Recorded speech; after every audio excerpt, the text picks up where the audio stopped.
Afisi ya Rais Ikulu Pemba imeandaa kongamano litakalowashirikisha wadau mbalimbali wa habari waliopo kisiwani Pemba.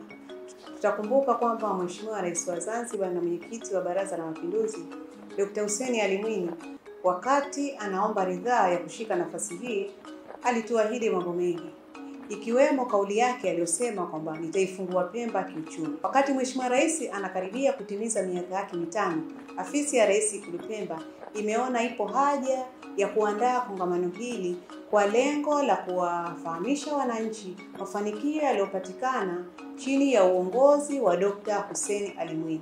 Kongamano hili litajadili mada mbalimbali ikiwemo wajibu wa waandishi wa habari katika jamii, lakini pia litaangazia mafanikio katika sekta mbalimbali.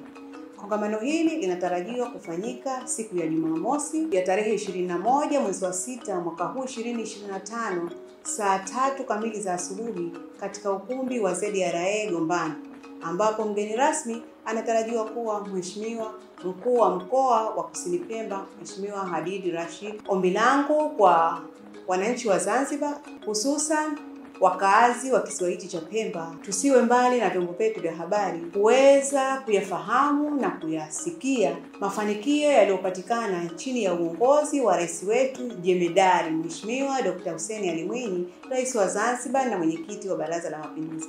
Asanteni sana.